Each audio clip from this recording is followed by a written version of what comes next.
이 시간은 마태복음 강의 82번째 시간입니다. 오늘은 예수님을 구주로 믿고 그분과 함께하는 삶이라는 제목으로 하나님의 말씀을 증거하겠습니다. 예수님을 구주로 믿고 그분과 함께하는 삶이라는 제목으로 말씀을 증거하겠습니다. 자, 지금 우리는 마태복음 12장을 통해서 하나님의 나라에 대한 말씀을 살펴보고 있습니다. 예수님께서는 이 세상에 오심으로 하나님의 나라를 세우신, 시작하신 왕이라고 하였는데, 그 나라는 이 세상에 가득한 죄와 어둠을 물리치고 당신의 택하신 백성을 불러서 구원하기 위해서 세우신 나라입니다. 여러분, 지금 이 세상은 원래는 하나님께서 창조해 놓으신 가장 아름답고 좋은 곳이었습니다. 그러나 아담에 의해서 죄가 세상에 들어온 이후로 이 세상은 어둠과 사망이 가득한 저주받은 땅이 되고 말았습니다.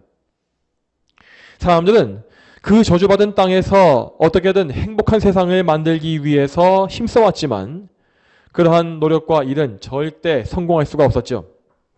왜냐하면 모든 사람은 죄로 말미암아 타락하고 철저히 부패한 존재가 되었기 때문입니다. 부패한 죄인들은 저마다 다 자기의 유익과 자기의 영광만을 추구하기 때문에 결코 함께 모여서 낙원을 이뤄낼 수가 없습니다. 사람들은 항상 서로 다투며 싸우고 죽일 수밖에 없고 이 세상을 점점 더 끔찍한 지옥으로 만들어갈 뿐입니다. 무엇보다 사람의 가장 큰 문제는 하나님을 대적한다라는 것입니다. 죄인들은 자기의 죄 때문에 하나님과 원수되었고 하나님의 진노 아래, 공의로운 진노 아래에 처해 있습니다.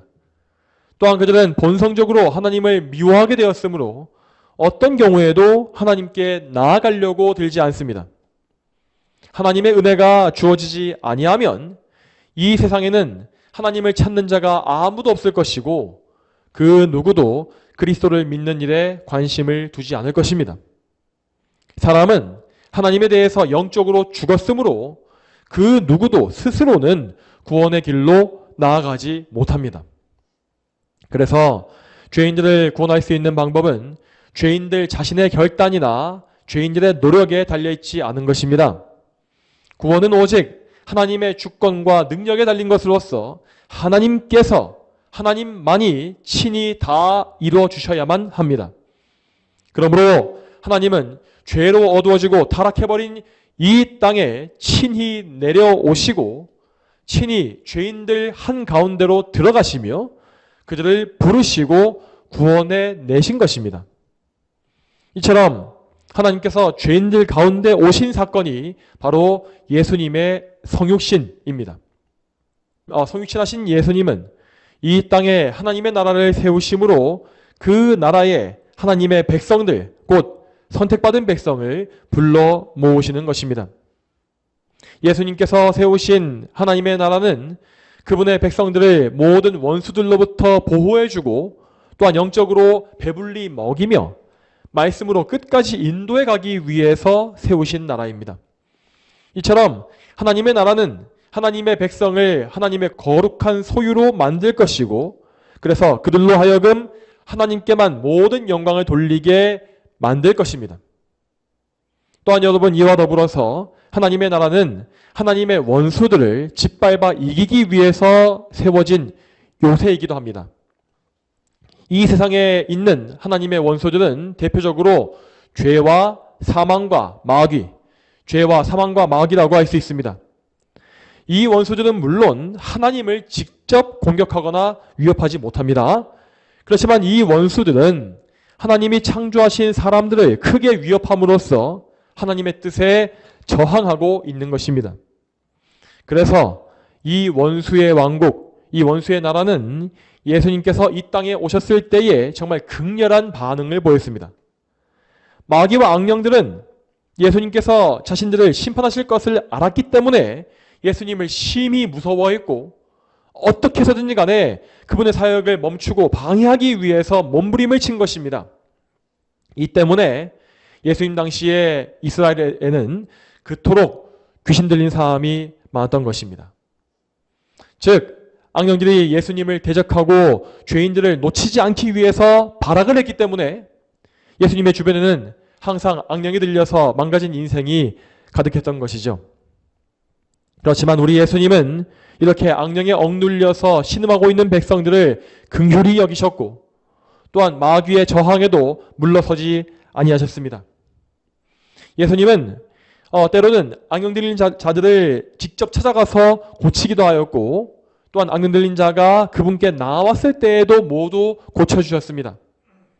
이 악령은 한 사람의 인생을 완전히 파괴할 정도로 강한 존재였지만 성자이신 예수님 앞에서는 전혀 힘을 쓰지 못하고 번번이 패배했습니다. 우리 예수님은 하나님의 나라가 치르는 영적 전쟁의 선봉에 서심으로 모든 싸움을 홀로 싸우시고 원수들을 친히 분쇄하시는 권능을 보이신 것입니다. 지금 우리가 보고 있는 이 본문들은 바로 하나님의 나라와 원수의 나라 사이에 벌어지는 그 전쟁, 앞서 말씀드린 그 전투의 일부를 보여주고 있습니다. 지난주 본문에서 우리는 예수님께서 악령들을 내어 쫓으시고 한 병자를 구원해내신 놀라운 사건을 보았습니다. 이 사건은 단순한 기적 이야기가 아니라 하나님 나라의 승리와 전진을 보여주는 상징적인 사건이라고 하였습니다. 예수님은 택함받은 백성들에게 하나님의 나라가 도래했음을 선포하시기 위하여서 이렇게 악령을 쫓으시고 마귀의 왕국을 분쇄하시는 그런 기적을 행하신 것입니다. 그러므로 모든 이스라엘 백성들은 이 사건을 볼 때에 참으로 하나님의 나라가 임했음을 믿고 그 임박한 나라에 속히 들어가기 위하여서 예수 그리스도를 믿어야 했습니다. 자, 여기에 이어서 우리는 오늘 말씀 본문에서 하나님 나라에 대한 말씀이 더 이어져 가는 것을 볼 수가 있습니다. 이에 대해 먼저 29절 말씀을 같이 한번 읽어보겠습니다. 마태복음 12장 29절 말씀 함께 읽어보겠습니다. 읽겠습니다. 시작. 사람이 먼저 힘센 자를 묶어놓지 않고서 어떻게 그 힘센 자의 집에 들어가서 그의 세간을 빼앗을 수 있겠느냐. 그를 묶어놓은 뒤에야 그의 집을 강탈할 수 있을 것이다. 아멘. 자, 지금 읽은 이 말씀은 짤막한 비유를 보여줍니다. 이 비유 말씀에는 힘센 자와 그 힘센 자의 집, 이렇게 두 가지가 나와 있죠. 여기에서 힘센 자라고 하는 것은 곧 악령의 우두머리인 사탄, 마귀를 의미하고 또한 그의 집이라는 것은 마귀의 왕국 전체를 의미합니다. 또한 거기에 더해서 그의 세간을 빼앗는다라는 말씀은 마귀의 세력을 무너뜨리시는 예수님의 사역을 의미합니다. 특히 오늘 말씀에서와 같이 악령을 내어 쫓으시는 이러한 사역이 바로 마귀가 원래 가지고 있었던 그의 세간을 약탈하는 그런 일이라고 할 수 있는 것입니다. 즉 예수님은 마귀의 왕국에 속해 있었던 한 불쌍한 사람을 구원해 주심으로써 그 마귀의 집의 세간을 빼앗아 오신 것이죠. 지난주에 보았던 24절 말씀에서 바리새인들은 말하기를 예수님께서 바알세불의 능력에 힘입어서 악령을 쫓는다라고 한 바 있습니다. 자, 이 말은 예수님을 그저 일부러 의도적으로 또 악의적으로 비방하기 위해서 했던 억지스러운 주장이었기 때문에 그 안에 심각한 모순이 들어 있었습니다. 그래서 예수님은 29절 말씀에서 그 모순을 지적하시면서 당신의 사역이 무엇인지를 정확히 보여주신 것입니다. 요한일서 3장을 보게 되면 하나님의 아들께서 나타나신 것은 마귀의 일들을 멸하시려는 것이다. 라고 나와 있습니다. 여러분, 이 요한일서의 말씀과 같이 예수님께서 친히 이 땅에 내려오신 것은 마귀가 행한 모든 악한 일을 멸하시고 또한 거룩한 일, 곧 구원의 사역을 이루시기 위함이었습니다. 그래서 예수님은 마귀의 부하들인 악령들을 하나하나 내어 쫓으심으로써 마귀가 사람에게 행하고 있는 사악한 일들을 다 끊어버린 것입니다. 그렇지만 이 일을 행하기 위해서는 반드시 먼저 악령들의 우두머리인 마귀를 결박하여서 힘을 쓰지 못하게 만들어 두어야 했습니다. 그래서 예수님은 당신의 전능한 능력으로서 사악한 마귀를 결박하셨고 그가 감히 예수님의 모든 사역을 회방하지 못하도록 막아두신 것입니다. 자, 그러면 예수님은 어떤 방법으로 이 악령들의 우두머리인 마귀를 결박하신 것이겠습니까? 여러분, 마귀는 예수님의 공생애가 처음 시작되었을 때에 광야에서 그분을 3번이나 시험하여서 넘어뜨리려고 한 바 있습니다. 그때 마귀는 하나님의 말씀, 그러니까 구약 성경의 말씀을 인용해서 예수님을 시험했었고 그 시험은 아주 교묘하고 이겨내기가 어려운 것이었습니다. 그렇지만 예수님은 마귀가 절대 이겨낼 수가 없는 전능자이시기 때문에 그 강한 공격을 말씀으로 이기시고 승리하셨습니다. 이에 마귀는 예수님을 시험하는 데 실패하고 도망쳤으며 그 이후로 계속해서 예수님 앞에서 패배와 후퇴를 거듭하였습니다. 이처럼 예수님은 마귀에게 하나님의 거룩한 말씀으로 승리하셔서 그의 세력과 능력을 결박해 두신 것이고 그가 불법적으로 붙잡고 있었던 사람들을 자유롭게 해방시켜 주신 것입니다. 그러므로 예수님께서 악령들을 내어쫓으신 이 사건은 결코 바알세불에게 힘을 빌린 것이 아니었습니다. 만일 바알세불 곧 마귀가 자기 부하들을 내어쫓는 데에 능력을 빌려준다면 그의 왕국은 얼마 지나지 않아서 스스로 무너질 것입니다. 당연히 바알세불은 자기의 왕국을 스스로 무너뜨리는 그런 어리석은 짓을 할 리가 없죠. 그러므로 예수님은 오직 성령님께 의지하여 악령들을 내어쫓으신 것이요 또한 성자 그분께서 소유하신 왕의 권세로서 악령들에게 명하신 것입니다. 예수님은 마귀를 결박하셨고 그에게 붙잡힌 사람들을 세간을 약탈하듯이 빼앗아 오셨습니다. 그러므로 이 기적의 사건은 예수님께서 하나님 나라의 왕이심을 보여주는 가장 명백한 증거가 되었습니다. 왜냐하면 이 강한 마귀를 결박하고 강탈할 수 있는 분은 오직 하나님 한 분이기 때문이죠. 자, 그러면 다음으로 또 넘어가서 오늘 본문의 30절 말씀을 보겠습니다. 자, 30절 말씀 마태복음 12장 30절 같이 보시겠습니다. 자, 시작. 나와 함께하지 않는 자는 나를 반대하는 자이고 나와 함께 모으지 않는 자는 흩어버리는 자이다. 아멘. 자, 이 말씀에서 예수님은 예수님께 속한 자와 예수님께 속하지 아니한 자를 단호하게 구별하십니다. 그분은 마귀와의 싸움에서 크게 승리하셨고 또한 나중에는 십자가를 통해서 이 뱀의 머리, 곧 마귀의 머리를 상하게 만드실 예정이었습니다. 따라서 이 싸움은 이미 승패가 갈린 것이었기 때문에 마귀의 나라는 앞으로 예수님께 완전히 짓밟혀 망할 수밖에 없었던 것입니다. 자, 그렇다면 이 말씀을 들은 사람들은 자기의 삶에 대해서 정말 신중한 태도를 가져야 마땅합니다. 모든 사람은 이 말씀과 같이 자기가 어떤 나라에 속할 것인지를 정해야 하고 왕 대신 예수님께 충성할 것인지 아니면 그분께 거역할 것인지도 정해야 합니다.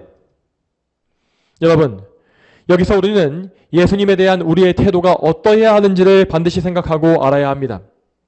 누구든지 예수님의 편에 서고자 하는 사람은 절대로 그분에 대하여서 애매한 태도를 가지면 안 되겠습니다.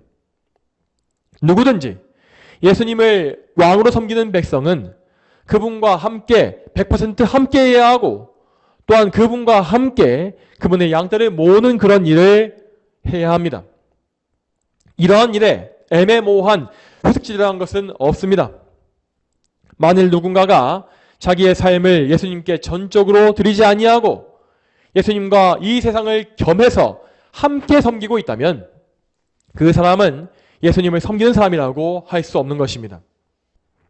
어떤 사람이 아무리 교회에 오래 출석했고 예배에도 열심을 내었으며 심지어 교회에서 사역자와 직분자로 평생에 섬겼다 할지라도 그가 평생에 이 세상을 사랑하고 있는 사람이었다면 그는 계속해서 예수님에 반대하며 그분의 몸을 흩어버리고 그리스도의 원수로 사는 것입니다. 여러분, 지금 이 말씀은 성경 말씀에 나와 있는 진리이므로 절대로 극단적인 말이 아닙니다. 그럼에도 이런 말씀을 들을 때에 어떤 분들은 저를 비판하면서 이렇게 말할지 모르겠습니다. 어떻게 당신은 사람들의 마음을 그렇게 무시할 수 있습니까?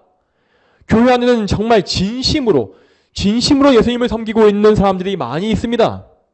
그들은 연약해서 이 세상의 것들을 조금 추구하긴 하지만 그래도 분명히 그 마음속에 진심을 다해서 신앙생활을 해가는 중입니다. 라고 한다는 것이죠. 자, 여러분, 이러한 말에서 알 수 있는 바와 같이 오늘날 많은 사람들은 정말로 사람의 진심, 사람의 열심과 진심이라는 것에 대해서 큰 가치를 두고 있습니다. 사람이 신앙생활을 진심으로 하기만 하면 조금 부족해도 하나님께 인정받을 것이다. 열심과 열정만 있으면 그것으로서 하나님을 기쁘시게 할 수 있다라는 것입니다. 그렇지만 우리는 항상 사람의 진심과 참된 순종을 혼동하지 말아야 하겠습니다. 여러분, 사람들이 아무리 진심을 다해서 열심을 낸다 할지라도 그 진심과 열심 자체는 하나님께 순종하는 것과 관계가 없습니다. 항상 우리의 기준은 말씀에 있어야 합니다. 하나님 말씀에 순종하지 아니하는, 하나님 말씀에 맞춰져 있지 않은 열심은 결국 죄인이 바라는 잘못된 방향으로 향할 수밖에 없기 때문입니다. 여러분, 우리가 계속 보고 있는 저 바리새인들을 잘 생각해 보시기 바랍니다. 물론 지금 우리에게는 이 바리새인들의 이미지가 꽤 나쁩니다. 하지만 예수님 당시에 바리새인들이 선생이라 불리면서 존경받은 이유는 그들의 삶이 상당히 진지하고 엄숙하며 올곧게 보였기 때문입니다. 바리새인들은 실제로 그 누구보다 하나님을 진심으로 섬겼던 사람들이었고 또한 율법에 나름대로 복종하기 위해서 정말 자기 삶을 다 갈아 넣었던 열심을 가지고 있었습니다. 그래서 사실 신앙에 대한 진심과 열심으로만 보자면 우리 중에서 바리새인들을 이길 수 있는 사람은 아무도 없을 것입니다. 그렇지만 그들은 하나님의 말씀을 잘못 알고 잘못 순종했기 때문에 예수님의 원수로 살게 되었습니다. 말하자면 그들은 정말 진심을 다해서 예수님을 반대하고 열심을 다했는데 그리스도의 백성을 흩어버리는 그런 허무한 삶을 살게 된 것입니다. 여러분, 그러므로 우리는 이러한 예시를 볼 때에 우리의 생각을 반드시 성경에 맞춰야 합니다.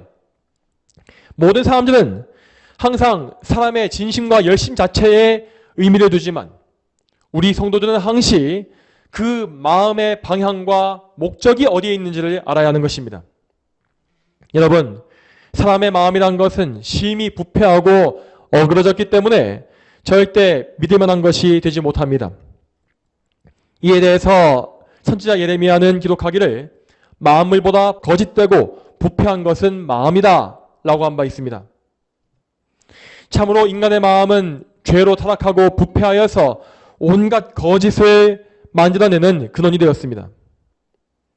죄인은 정말 진지한 마음으로 진심을 다해서 사람을 죽이기도 하고 열심을 다해서 이단과 사이비 종교를 섬기기도 합니다. 그리고 사람은 온 마음을 다해서 우상을 숭배하고 온 마음을 다해서 하나님을 거역하는 그런 죄를 범하고 사는 것입니다. 그러므로 우리가 누군가의 삶을 평가할 때 단순히 그의 진심이나 진지한 태도만을 놓고 평가한다면 우리는 그러한 생각, 그러한 관념을 속히 수정해야 합니다. 하나님 앞에서 합당한 것은 하나님의 말씀대로 행하는 것입니다. 우리의 중심이 하나님 말씀에 맞춰지고 말씀에 따라서 말씀에 순종하여 열심을 내야만 우리의 삶은 의미가 있는 것입니다. 자, 그러면 우리가 정말로 말씀을 바르게 아는 가운데, 말씀을 정확하게 아는 가운데 열심을 내고 있으면 그것으로 모든 것이 다 된 것일까요? 그렇지는 않습니다. 여러분, 여기에서 또다시 우리는 인간의 죄악과 타락성이 얼마나 심각한지를 깊이 알아야 합니다. 앞에서 보았던 바와 같이 죄인의 마음은 만물보다 거짓되고 부패했다라고 말할 정도로 심각하게 망가져 있습니다. 그리고 이러한 타락성은 비단 우리의 마음에만 있는 것이 아니라 우리의 지성 역시 다 망가뜨려 버렸습니다. 그러므로 사람이 자기의 지성, 곧 지적 능력으로 아무리 말씀을 열심히 공부하고 배워서 많이 안다고 할지라도 사람은 자기의 생각과는 무관하게 잘못된 길로 갈 수밖에 없는 것입니다. 말씀과 교리를 철저하고 정확하게 배웠는데 정작 나의 삶은 말씀과 정반대로 흐를 수밖에 없다라는 것입니다. 여러분, 이것은 모든 죄인의 공통된 상태입니다. 누구든지 자기의 지성, 곧 지식과 지혜에 의지하여서 하나님을 섬기려 하는 사람은 오히려 그 지식 때문에 더 교만해져서 예수님의 몸된 교회를 흩어버리고 마귀의 집을 살찌우는 그런 사람이 될 수밖에 없습니다. 그러므로 사랑하는 여러분, 여러분은 절대로 자신의 지식이나 노력에 의지하시면 안 됩니다. 오늘 말씀의 30절에서 예수님은 두 번이나 말씀하기를 나와 함께 라고 하셨습니다. 여러분, 이 나와 함께라는 말은 곧 예수님과의 인격적인 관계를 의미합니다. 누구든지 자기의 지식과 노력과 열심을 자랑하면서 예수님과의 인격적인 관계를 소홀히 하는 사람들은 결국 예수님의 원수로 발견될 수밖에 없습니다. 그러므로 우리에게 가장 핵심적이고 가장 급한 문제는 예수님과 인격적인 관계 속에 들어가는 것입니다. 우리는 성령으로 거듭나서 예수님을 믿으며 예수님의 공로로 죄 사함과 의롭다함을 얻어야 합니다. 그리고 우리는 성령으로 말미암아 예수님과 연합하여서 날마다 예수님과 동행하고 교제하며 순종하는 그러한 삶을 살아야 하는 것입니다. 여러분, 이러한 그리스도와의 교제와 순종의 삶은 이러한 예배 시간에만 이루어지는 것이 아닙니다. 우리는 삶의 모든 순간에 예수님 안에 살아야 하고 또한 예수님께서 내 안에 계시는 삶을 실제로 살아가고 경험해야 합니다. 이와 같이 은혜로 말미암아 예수님과 함께 해야만 우리는 비로소 예수님의 편에 설 수 있고 예수님과 함께 그분의 몸된 교회를 세워나가는 역할을 할 수가 있는 것입니다. 그러므로 여러분은 모든 것보다 먼저 항상 예수님을 믿으셔야 합니다. 만일 여러분께서 여전히 예수님에 대해서 참된 믿음이 생기지 아니하신다면 여러분은 먼저 예수님에 대해서 말씀을 들으시고 말씀을 통해서 복음을 더 정확히 아셔야 합니다. 여러분, 왜 이러한 복음의 지식이 필요하겠습니까? 왜냐하면 우리는 예수님께서 어떤 분이신지를 정확히 알아야만, 예수님이 누구신지를 알아야만 그분을 신뢰하고 그분께 가서 기댈 수 있기 때문입니다. 여러분이 예수님을 잘못 알고 있거나 아니면 애매모호하게 알고 있다면 여러분에게는 예수님을 향한 믿음이 생길래야 생길 수 없습니다. 여러분, 믿음이 없다고 하는 것은 곧 예수님을 충분히 믿을 만한 분으로 여기지 않는 것임을 기억하십시오. 그러니까 내가 자기의 모든 공로와 의를 포기하는 것이 여전히 불안하고 그렇게 포기한 다음에 예수님의 의에만 의지한다라는 것이 뭔가 불확실하고 막연하게 느껴지기 때문에 그래서 예수님을 충분히 신뢰할 만한 분으로 여기지 못하는 것입니다. 그래서 여러분은 끊임없이 여러분 자신의 지식과 노력에 의지하면서 내가 좀 더 열심히 배워야 하지 않을까? 좀 더 열심히 예배하고 노력해야 하지 않을까? 라는 생각을 하는 것입니다.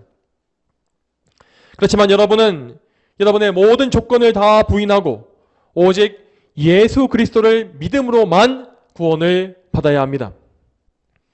여러분, 그러므로 오늘도 이 말씀을 통하여서 예수님을 생각하시고 예수님을 바라보십시오. 오늘 말씀에서 여러분은 예수님께서 얼마나 좋은 분이신지를 들으셨습니다.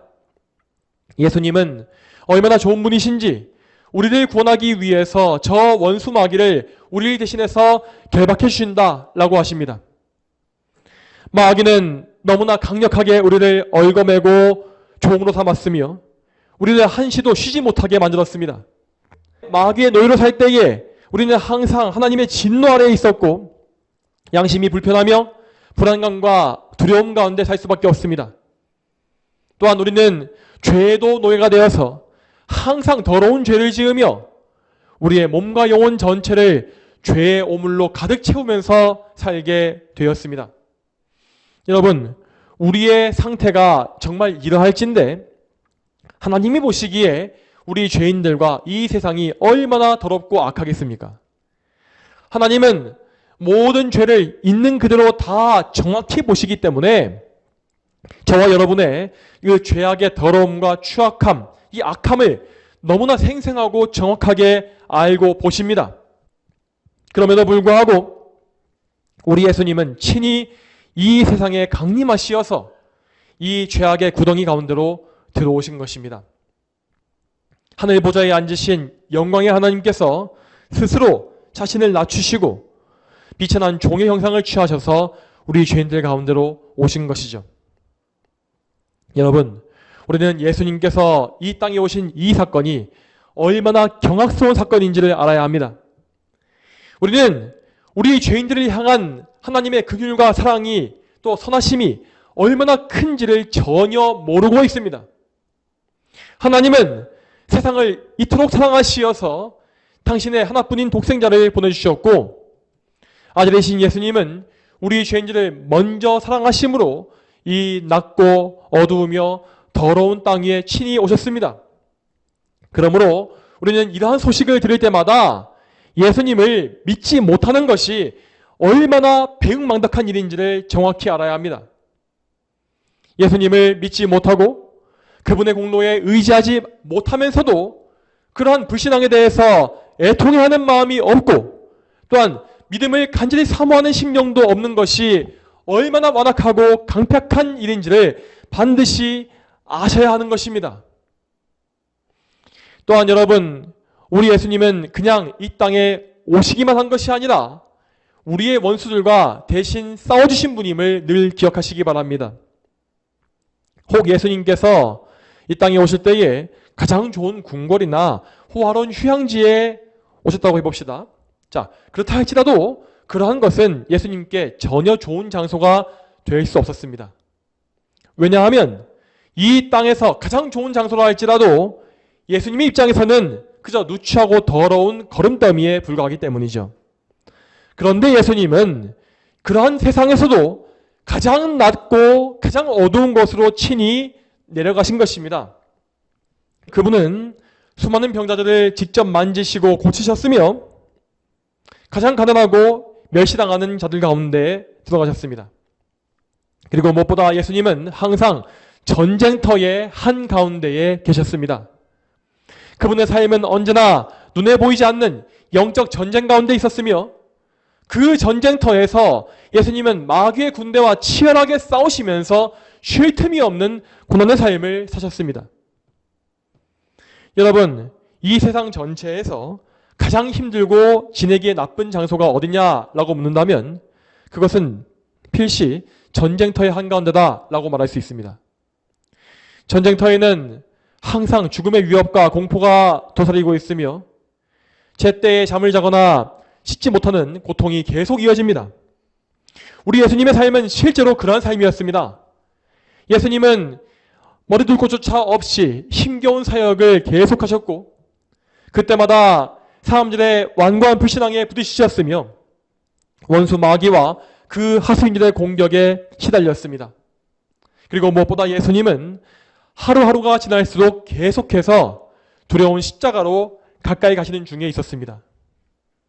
여러분, 예수님은 십자가 사건을 전혀 예상치 못하고 있다가 갑자기 당하신 것이 아니었습니다. 그분은 십자가의 사건을 미리 예정하신 하나님의 아들이셨기 때문에 처음부터 십자가에 달리실 것을 목적해서 이 땅에 오신 것입니다. 그러므로 우리 예수님은 그 힘겨운 공생의 사역의 기간 동안에 날마다 골고다의 언덕을 생각하시면서 그 언덕을 향해서 한 걸음 한 걸음 가시고 계시는 중이었던 것입니다. 여러분, 십자가에서 우리 예수님이 당하신 고난이 무엇이었습니까? 그분은 우리 죄인들을 대신하여서 우리의 모든 죄를 대신 담당하셨고 그 죄의 대가를 치르셨습니다. 죄의 대가는 사망이고 또한 반드시 무거운 형벌이 있어야 하기 때문에 예수님은 우리를 대신하여서 아버지의 손에 맞으시고 모든 피를 흘리시며 짓밟히고 버림받으신 것입니다.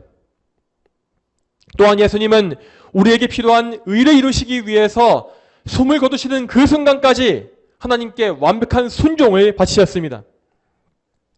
십자가의 고통과 저주를 인내하는 것, 참아내는 것 자체도 대단한 일인데 예수님은 그 인내하심 가운데서도 계속해서 마음과 목숨과 뜻을 다해서 하나님을 사랑하고 자기 이웃을 자기 몸과 같이 사랑하는 그 순종, 그 사랑을 모두 이루신 것입니다. 여러분, 이처럼 예수님의 십자가는 참으로 무거운 고난과 투쟁으로 가득 차 있었습니다.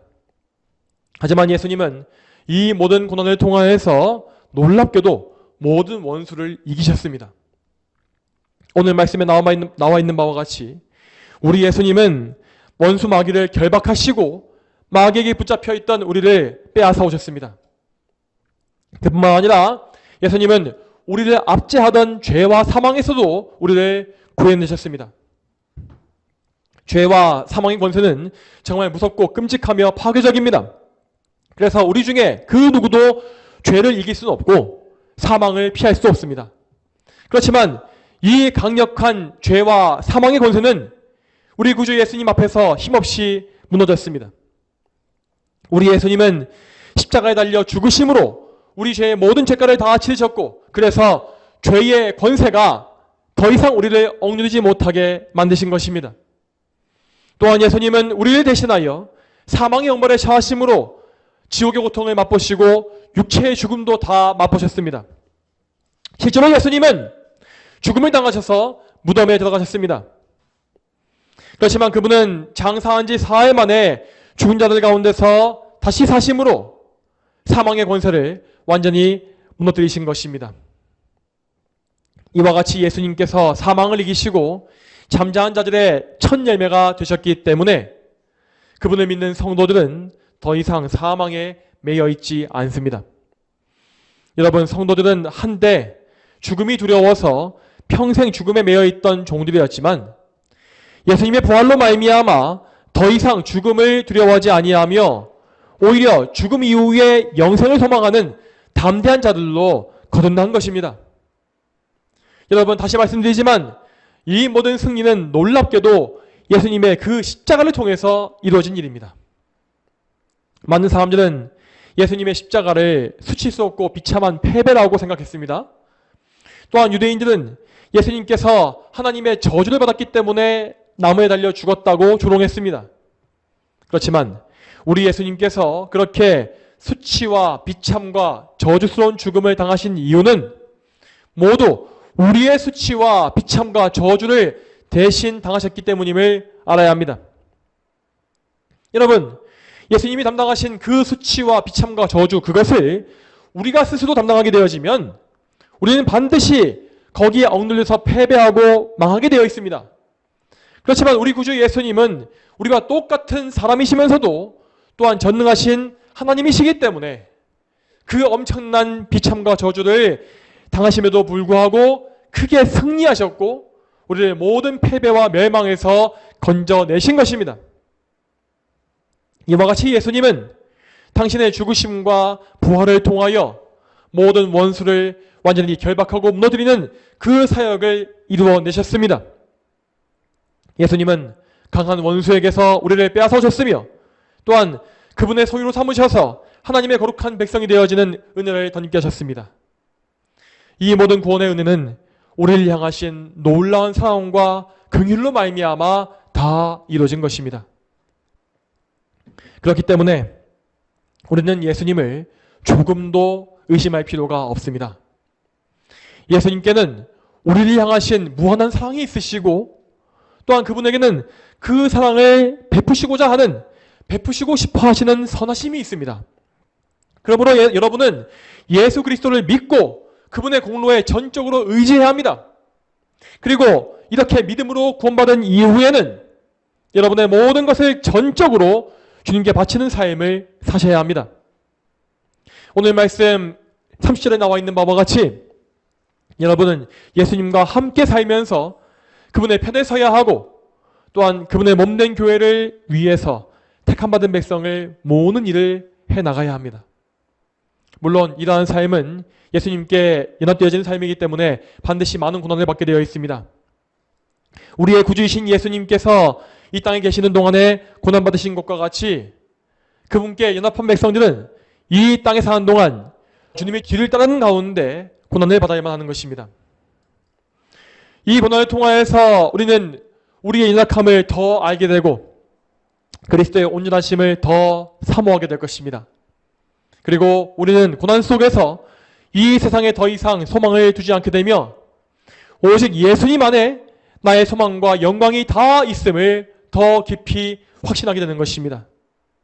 하나님은 이러한 과정 속에서 우리를 더 단련하실 것이고 우리 속에 남아있는 죄의 찌꺼기를 제거하실 것이며 우리가 정말 모든 면에서 그리스도와 더 굳게 연합할 수 있도록 인도해 가십니다.